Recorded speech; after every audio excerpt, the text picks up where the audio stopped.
The goal of solving systems by elimination is to eliminate one of the variables. We are going to add the two equations together, and we want one of the variables to cancel itself out when we add those two equations. So this one is perfectly set up for elimination. If I add these together, notice there's a positive 2y and a negative 2y. Those are going to cancel each other out, giving us 0 y's. 3x and 5x is 8x. 2 and 6 is 8. So we have 8x equals 8, which means that x equals 1. Our solution is still an ordered pair. We now know that the x value is 1.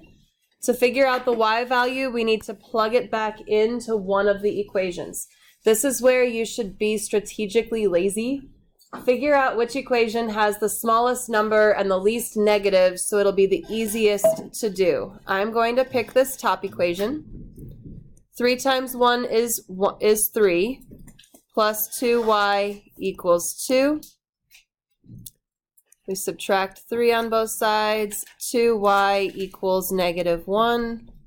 So y equals negative 1/2.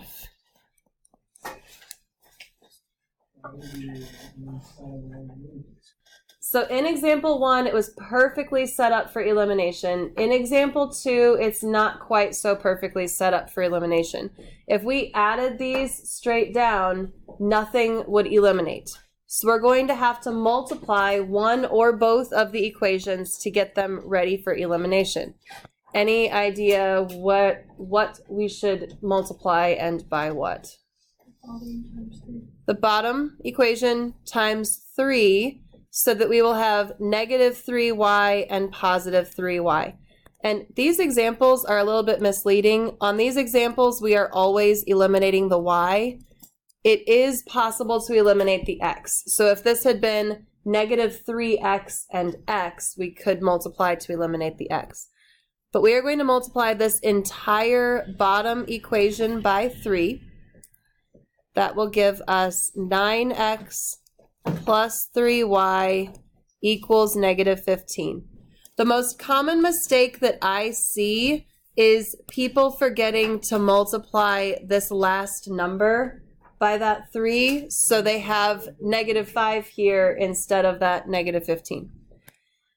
Now that we have it set up for elimination, we can add these two together. 2x plus 9x is 11x plus 0 equals negative 22. So what does x equal?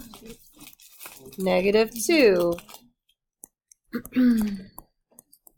So x is negative 2. Now you have 3 options. You can plug negative 2 into the original top equation, the original bottom equation, or the new bottom equation.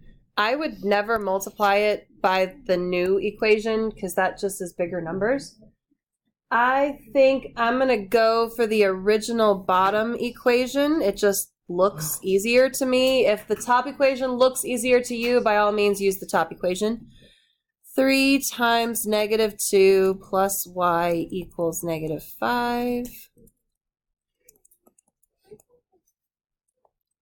So y equals 1.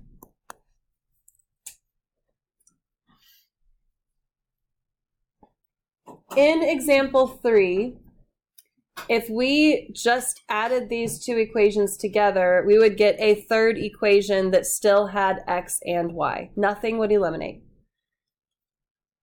You could try to eliminate the x's. To eliminate the x's, you'd have to make one of them be positive 10x and the other one be negative 10x. That would involve multiplying by a negative, which is possible, but not usually the best. I'm going to look at 3y and negative 4y. What should be our goal here? What should we try to get these to? 12y and negative 12y. And it's nice if you see that you already have a positive and a negative, because then we don't have to multiply by any negatives. So if we want this one to actually be 12y, we would have to multiply the top by 4. That would give us 20x plus 12y equals 36. If we want the negative 4y to become negative 12y, we need to multiply the entire bottom by 3. So that would be 6x minus 12y equals, is that 42? Yes.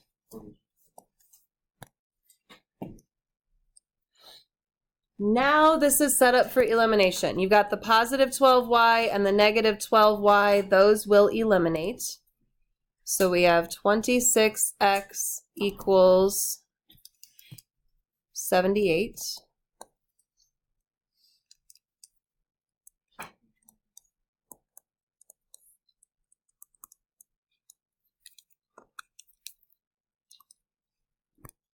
I got x equals 3.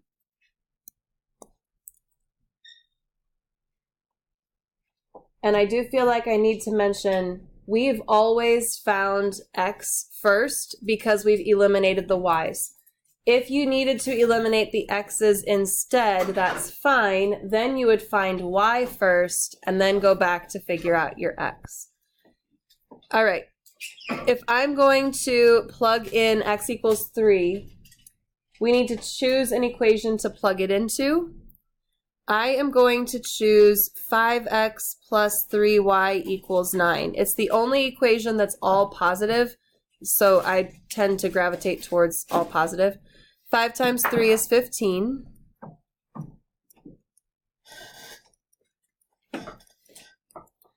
So 3y equals negative 6, which means y equals negative 2.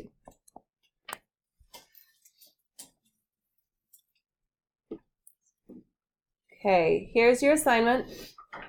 Starts on page 388.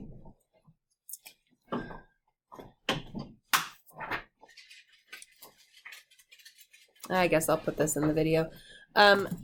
We are going to shorten this assignment just a little bit because we're still celebrating the Chiefs win, not gonna lie.